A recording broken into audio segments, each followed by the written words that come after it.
Bonjour à tous et à tous, welcome to Football Sun. Aujourd'hui, nous allons parler du désamour de certains supporters envers l'équipe nationale du Sénégal. Un désamour grandissant mêlé à une lassitude extrême. C'est ce que ressentent beaucoup de Sénégalais. L'équipe nationale ne fait plus courir les foules. L'effervescence est vite retombée.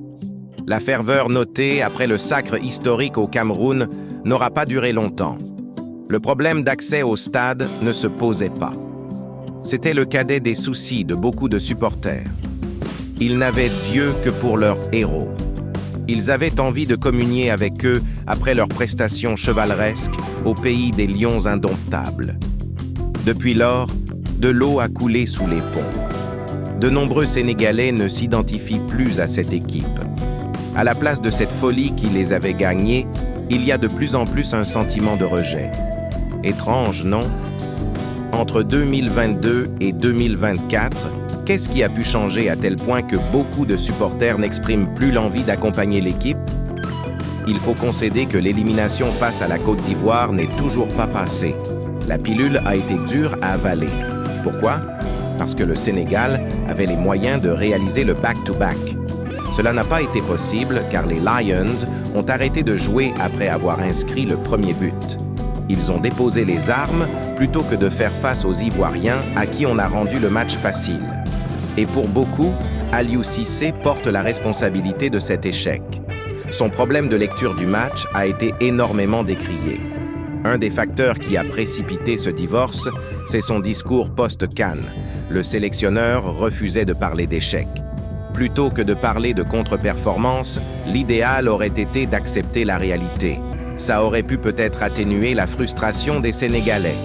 Hormis ça, quand un sélectionneur dure à ce point à la tête d'une équipe et que les titres ne suivent pas, cela lasse et agace.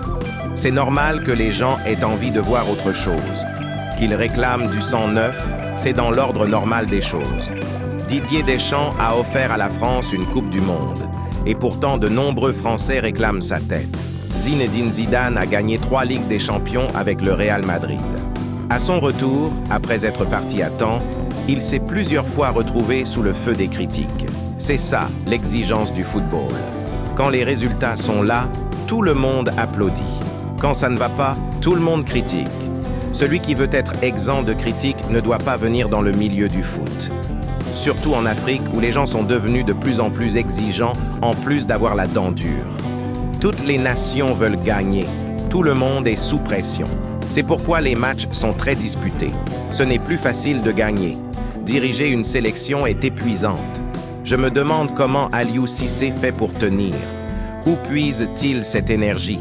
Pourquoi tient-il tant à ce poste malgré les critiques virulentes?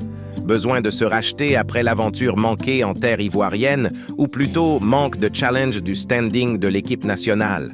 Quoi qu'il en soit, le départ de Régis Bogaert, avec qui il a cheminé pendant de nombreuses années, doit lui ouvrir les yeux. Personnellement, je n'ai aucun problème à accepter que la Côte d'Ivoire méritait de passer.